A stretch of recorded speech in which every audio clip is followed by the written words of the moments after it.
All right, folks. Welcome to our BPN Black Professional Network virtual roundtable for a cool eye for the month of May. I'm excited for this session today. I know Taylor, my chair-elect, has been working hard to make this session come to a reality. So we want to thank our featured speaker, Kayla, for joining us, and our member at large for in a minute to come and share more information on the mentorship program. But without further ado, we're going to jump in it. My name is Alexis Montero. I use he, him as pronouns. I'm a resident hall director here at the University of Connecticut, UConn. We are national championships. And I'm one of the program and development chair for A Cool Eyes Black Professional Network, BPN. And I want to thank y'all for giving us part of your afternoon during closing. I know it's busy times, but I really appreciate y'all that are here. Today, we have two things in our agenda. So we have our wonderful folks, member at large, Brian and Raekwon, which are going to share information on our new mentorship program that we were hoping to launch. And we have Kayla that's going to talk about how to attend conferences, right? So we are in preparation for Campus Home Live, which is formerly known as ACE, A Cool Eye Conference and Expo, which will take place on June 26th to June 29th in Oregon Convention Center in Portland, Oregon as well. So I'll ask Kayla to take it over and start sharing her screen and start getting set up. So I'll do a brief introduction on Kayla. So Kayla is our featured speaker and also our BPN communication chair. And Kayla Ayres is a community director at Southern Illinois University, Edwardsville, right? And she will further introduce herself and provide us tools and tips on how to navigate conference successfully, how to network, select educational section, how to socialize, and how to maintain those connections beyond the conference. So I'm gonna turn it over to Kayla.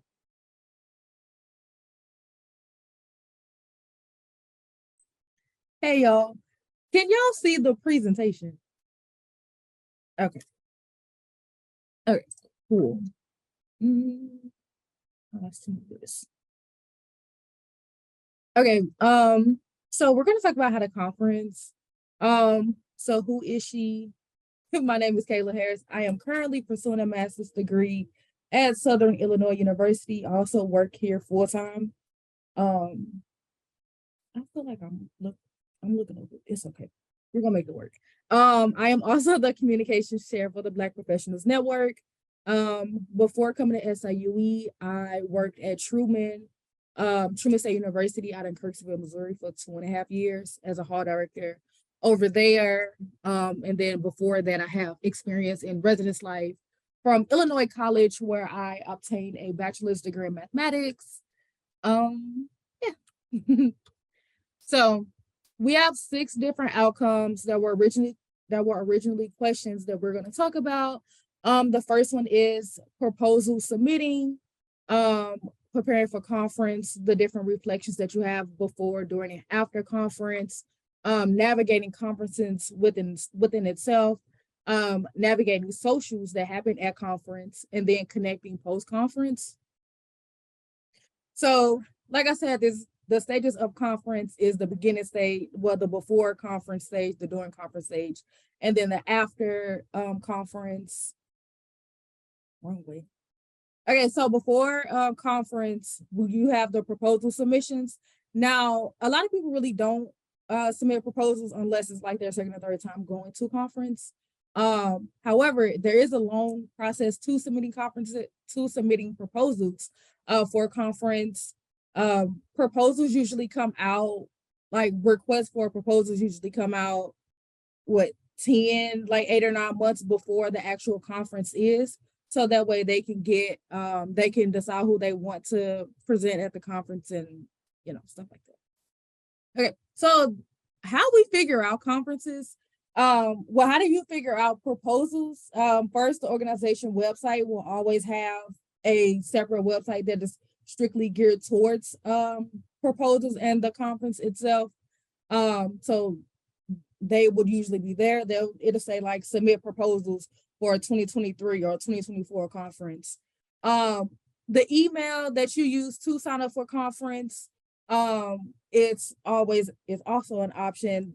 When they send out like the weekly or daily newsletters, I know Cool Watch sends out daily, like daily reflections of the day, and they usually at the bottom of the email usually calls for proposals. Your peers. So we all have peers within different fields and different organizations.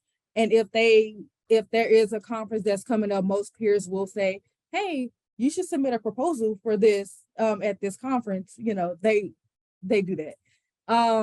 Something else, when you are thinking about submitting a proposal, you need to decide on what topic you want to explore. This could be a topic that you always wanted to know more about. This can be a topic that you presented on before. This can be an extension of like your master's thesis or your dissertation work. You can talk about what work you have done in your dissertation for a proposal. And then also take your time when you submit proposals, because submitting proposals is a very long and thought out process. So you can't, like, the day that it's due, you can't really get it done and be thorough in your like abstract for presenting for your proposal. So just take your time, please. So next is preparing for a conference. So first, you all need to see if you have something I do first is to see if my university will pay for or sponsor me some kind of way to go to conference. So make sure you have those professional development funds within your university, and then seek out additional resources for like yourself to go to conference. Something I personally look at the location that conference is going to be held.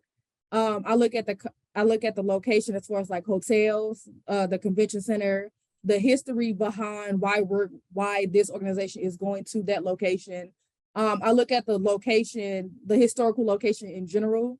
So like city and state, I look at all of that before I decide, okay, am I going to feel comfortable going to this place, even though it's for business, like work wise, am I going to feel comfortable going to this place?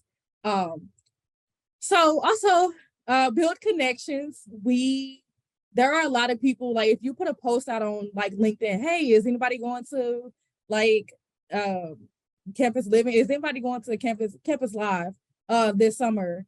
Like you'll get a lot of like, oh, I'm going, this is my first time. Like, you know, build that connection with the people that you can meet like online, or if you have other individuals at your school that's going, you can build a connection that way. Also the different like group chats and stuff that we have, you can build a connection that way. You can find your roommate. You can find your roommate in like on LinkedIn, or just, you know, building that connection leading up to conference. Like I said, check your emails, because most times locations will change. I know a lot of organizations who have changed their location of conference due to like the politics that's going on in the world or within that specific state. So just check your emails. And then also most most conferences and organizations, they usually have a digital guidebook that they say that you can you can look at the sessions and you can look at the sessions and the description of the sessions before you arrive to a conference, and say, okay, this is the session I want to go to. This is what will look interesting. This is what won't. And if the organization has that accessibility to give you all like a guidebook out, please use that, because it doesn't just have the sessions in it. It also has like opening ceremony.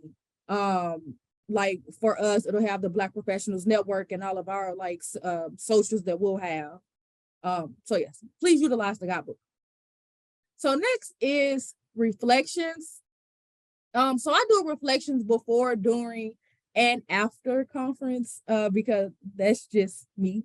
So first I reflect on the culture of I reflect on the culture of the conference and of the city that we're in. So before I'm like, okay, this is a city I've never been to. Like what does the culture like look like? And while I'm at conference, I'm like, okay, like I have like a journal that I write everything in. So like while I'm at conference, I'll say, okay, I've been here for a couple of days. This is what I believe is the culture of this like city, or this is the culture of this conference. Like, does it make me comfortable? Does it make me uncomfortable? Will I be back? We don't know. So I like reflect all of that. Secondly, I reflect on each session. Like I literally bring like a notepad to just write down everything that goes on within that session. And then I do like a little paragraph to say, okay, basically in this session, this is what happened. So I reflect on the sessions that I attended, and I also reflect on the sessions that should have been in that I believe should have been a part of the conference, or sessions that were a part of the conference that I really didn't go to, but I would have liked to go on to. Also reflect on myself, because attending conferences, it's a professional development opportunity, but it's also a personal development opportunity for me, because because I am really not a people person. As much as I work in a front-facing job, I am really not a people person. But I reflect, going to these conferences allow me to interact with different people that I don't normally see on while I'm at work, while I'm at SIUE. So it's that, and then I also just reflect on, am I making the right decision by continuing to work in housing, or just continuing to work like within student affairs. Like going to conference is what helps me reflect on all of that good stuff, like all of the doubts or all of the questions that I usually have leading up to conference is something that I reflect on within myself. And then career field and interests. So when we talk about conferences that aren't geared towards one specific functional area, like ACPA, NASPA, ASH, like those like conferences like that, it allows you to explore different, like each session allows you to explore different career fields or different positions or different interests that you aren't in or haven't thought about. So I reflect on that a lot. Like I reflect, is my life in housing like 24/7? Like will I be good if I switch over to like academic affairs, or would I be good if I switch over to like the multicultural centers, or or the women's resource center? So I just think about stuff like that, and I think about stuff like that when I usually attend the different sessions that are outside of housing, or that's just not in the realm of what I usually think of. So next is so how do you navigate conference? The first thing you want to do is build that connection to get a conference buddy. Like I met my conference buddy through one of the group chats. Was it last year? Last year I met 2 years ago at this point. I met my conference buddy, and like now my student affairs bestie, through a group chat, because we were all going to the same conference, and it was our first time. And I didn't know what she looked like because we only met like through a group chat. But when we got to that conference, she found me before I found her, and she's like, "Oh, you're Kayla." And I was like, "Yeah, you." So, and after that, we served on the board together. We were roommates at the next like conference cycle and everything. So please get you a conference buddy.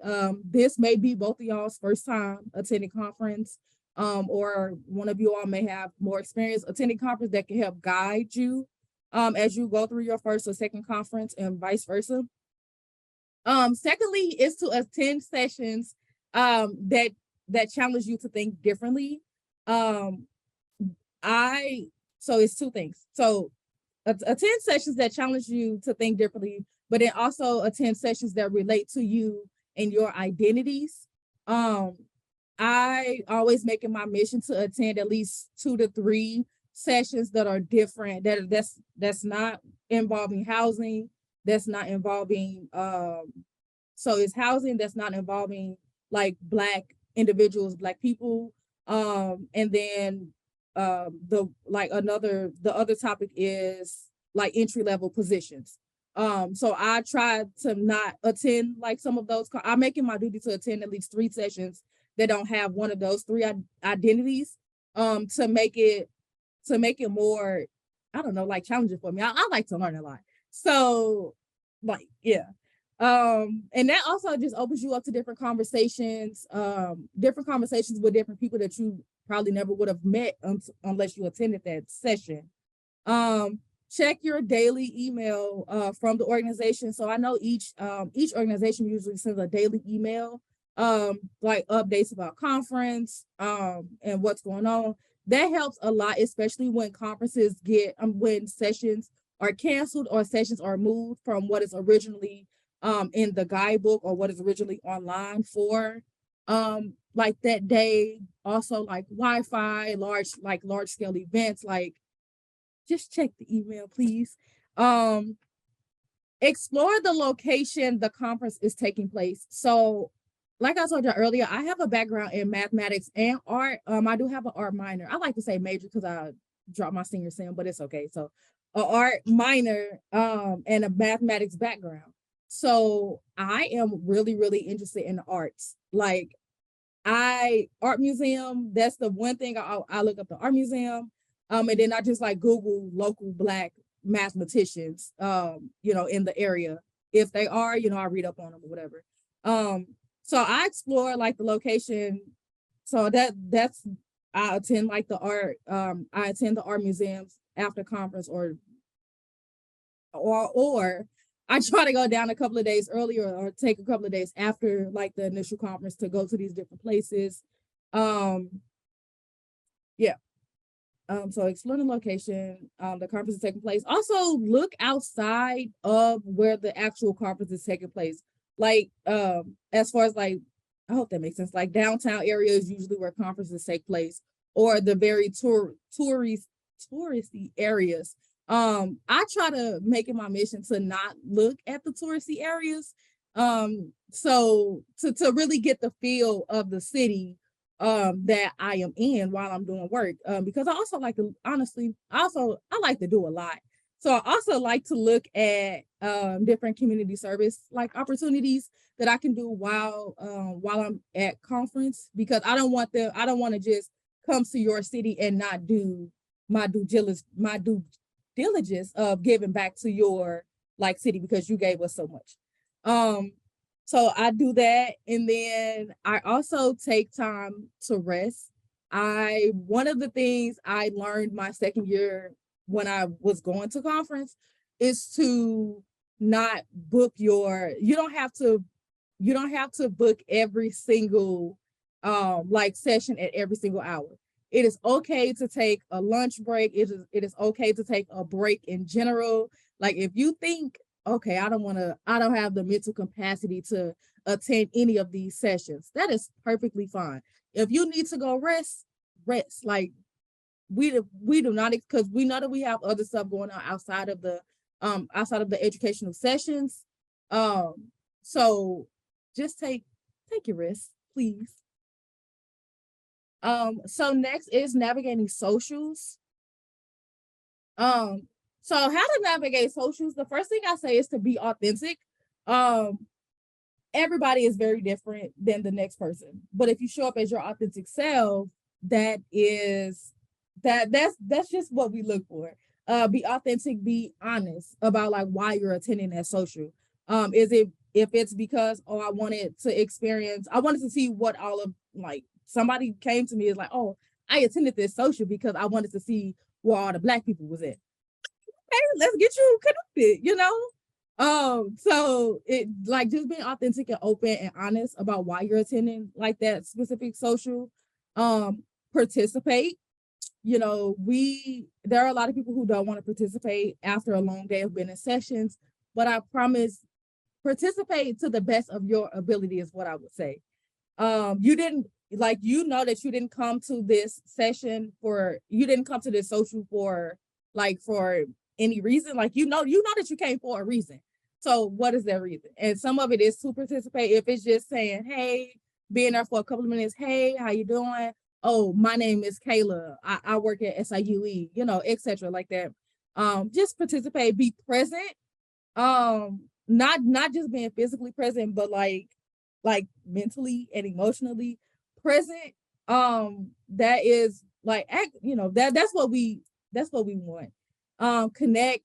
Attending socials is one of the biggest ways to connect, because it may be brought up in conversation that you're looking for a new job, or that you're wanting to relocate to another that you're looking to relocate to another like region in the United States or out of the country.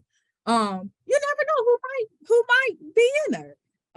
So you can get connected that way. You can get connected with within Okuhua. You can get connected to the different to the different networks that we have to offer. Yeah. So then also ask questions, especially to the board of each of these different networks. Ask us questions. We literally want people to ask us questions.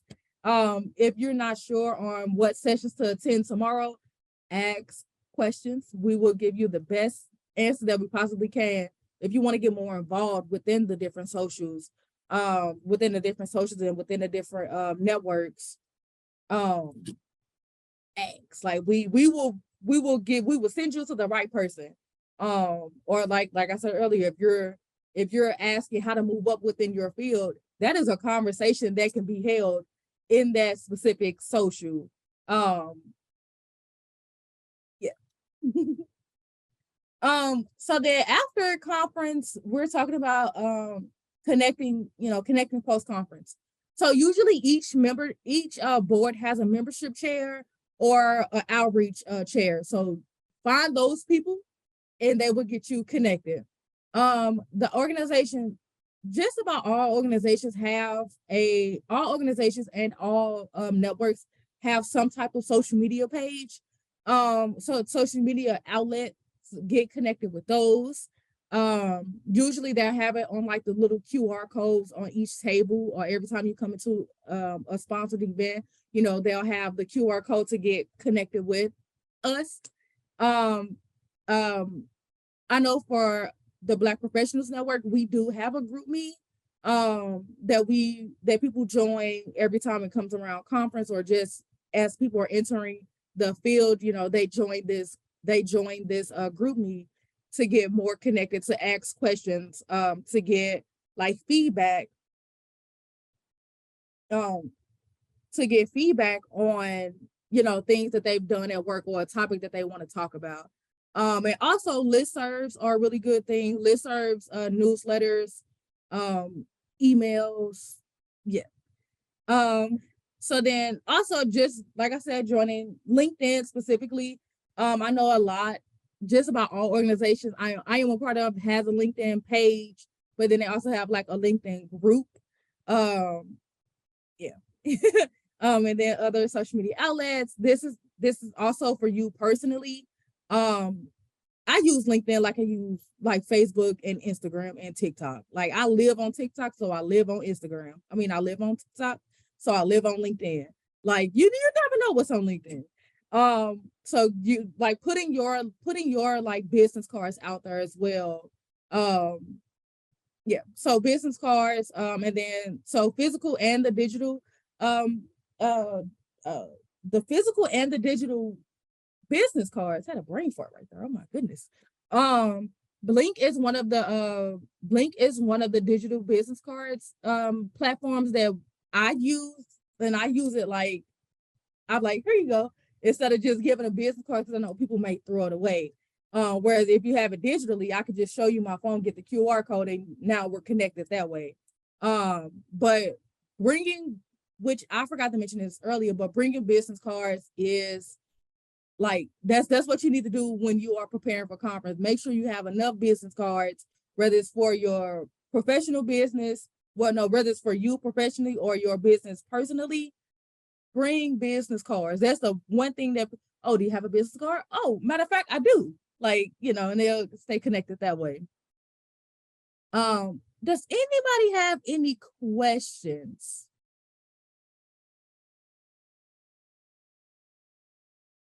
Y'all can ask in the chat if you do.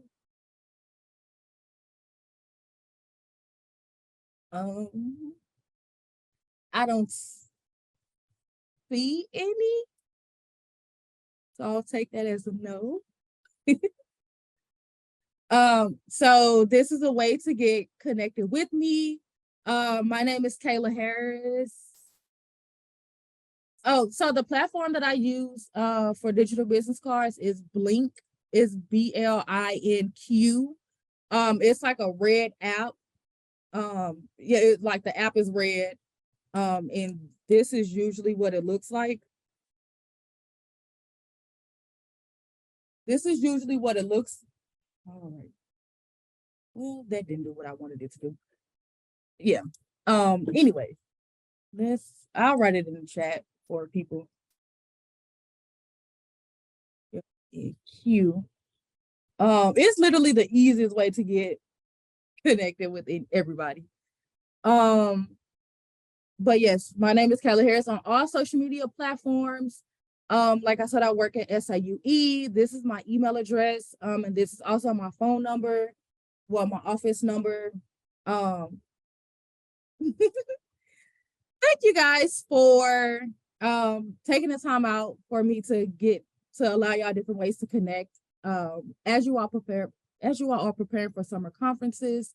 Now, because I am done. So now we're going to talk with Raekwon about the mentorship program. All right, perfect. Who has control of? Okay, I was about to say, I was like, goodness gracious. All right, perfect. How's everybody doing? I hope y'all been doing good since closing. Let me go ahead and can we skip to the next slide? I don't know who has control of this. But my name is Raekwon Lunkin. I am a residence coordinator here at Florida State. I'm also the chair for the member at large committee for BPN. And then Brian's going to introduce himself. Hi, everyone. My name is Brian Spay. I am a coordinator for Residence Life at University of North Carolina at Greensboro, and I am the chair-elect for member at large. Okay. So one of our responsibilities for this committee is to create a mentorship program. We are kicking this off the ground, so it is taking us a little bit of time, but there are some things that we do want to go over.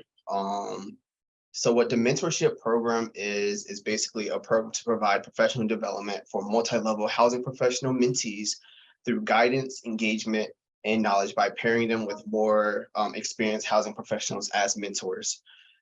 Similar to like the Black Professional Network Hub, it's going to be an application that you're going to fill out. You're going to be put it into an Excel sheet, and then we're going to pair you based off your experiences and interest as professionals. There are going to be two applications. One application is going to be the mentor application, and then the other application is going to be the mentee application. Some of them is going to have very similar questions, and then the description is going to have a lot of information about what's going to be on it and how to answer some of these questions and examples. Some of the requirements to become a mentor is that a mentor or mentee has to be a member or a participant within the Black Professional Network. So I believe everybody in here is within that network. A mentor could be an entry level or anybody above within housing or residence life or any other functioning area. Mentees could be graduate level and above. They don't have to have an interest in advancement within housing or residence life, but they do have to have an interest in the career growth within housing and residence life, if you get what I mean. So they don't have to know where they're going to right now. Right now, we're currently waiting on, well, we got Kauai is more invested into our program. So we are kind of waiting for them to get an approval from them. So that's what why we're on hold right now. Can you go to the next slide? We do have an anticipated timeline. May 30th, we plan on having our information session, and then the application due open. You will start seeing the application open, everywhere. So you're gonna see it from the Facebook CHO page, the BPN page. You're gonna see it within the group chats. If you need us to send it to y'all personally, we will easily send it to y'all. But around that time is when you're gonna start seeing the application open. The application will be open for about 2 weeks. Then it will close on June 13th. And then a week after the application closes, applicants will receive notification about their status, and then they will find out who their mentor and mentee is. So that's where we're at right now. I hope that y'all do sign up when y'all get the chance, and we will try our best to reach out to everybody, do as much marketing as possible. But that is all that we have for you. Do anybody have any questions?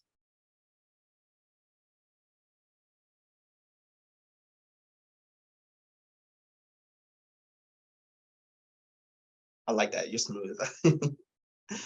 Well, that's all I have for you. I definitely appreciate everybody coming out to this roundtable. I believe they had the Connect Hub they wanted to put in the chat or something like that. Yes, I have 2 seconds. I have to get the link really quick. Listen, you are fine. But that's all that we have for you.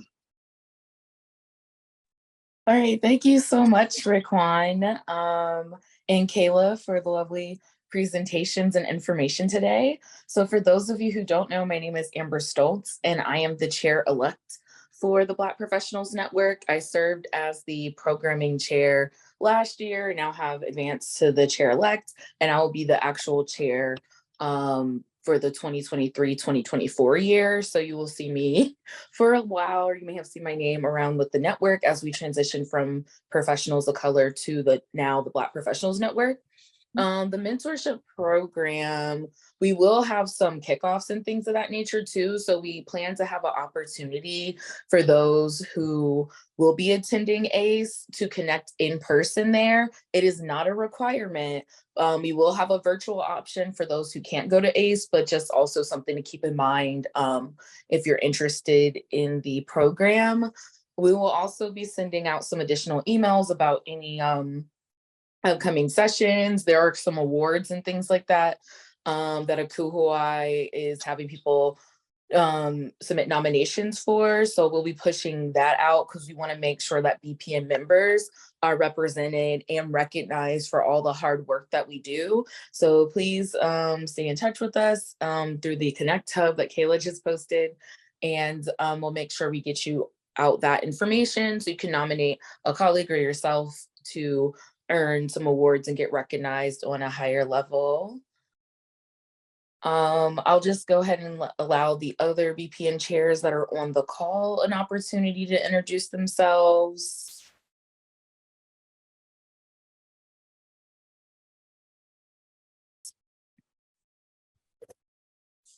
Hello, good afternoon, everyone. I see myself, I see a few other chairs. My name is Joshua McFadder, he, him, his pronouns.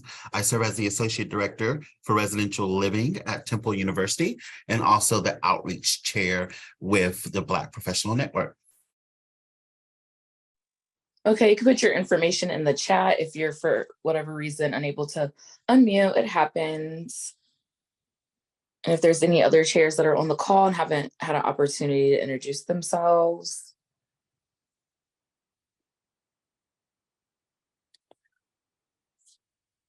All right, well, this one is a short and sweet panel for you all today. So please continue to connect with us.